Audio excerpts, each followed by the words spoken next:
Hey there.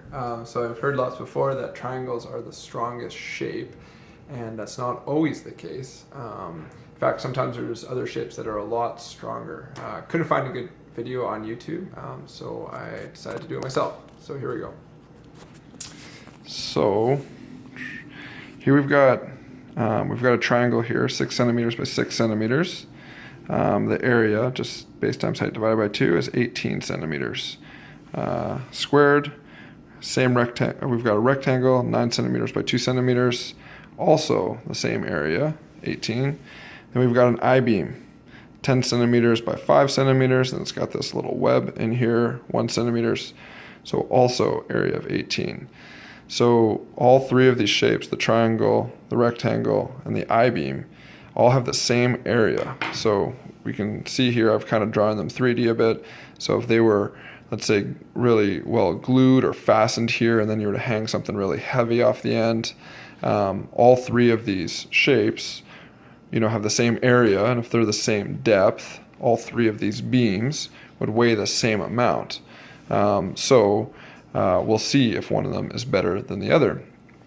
So when you're loading something and bending, so if you were to hang something really, really heavy off here, like a car. Oh yeah, look at that car. That is a space car. So you hang something really heavy off the end of it.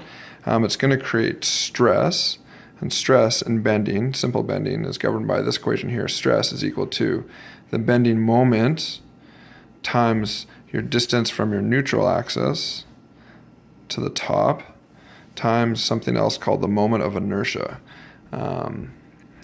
So in this case, the triangle, the moment of inertia is 1 divided by 2, base times the height. We have this number 108.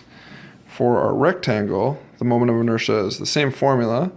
It's a little bit higher. We have 121 here. And with the I-beam, what really helps increase the moment of inertia is these flanges on the top and bottom. As we move our material to the top and the bottom, it actually creates a much higher moment of inertia. So we've got 246. So 108, 121, and 246. So then the distance from the neutral axis to the top here is 4 centimeters, 4.5 on this rectangle, and 5 on this I-beam. So when we put this into the stress formula, we can see our moment if we were to hang the same car off of each beam. So how much it's going to bend on each, the bending moment that's applied is going to be the same for each one. So we can just cancel it out. But when we put in our numbers here, our y, the distance to the top divided by the I, we get this number here of 0.037.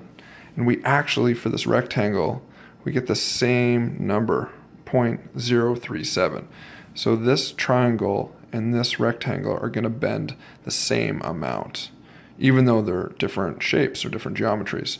But when we come down to this I-beam here, we can see that we do our my over I, we do our 5 centimeters over our much higher moment of inertia, 246, and that equals 0.020.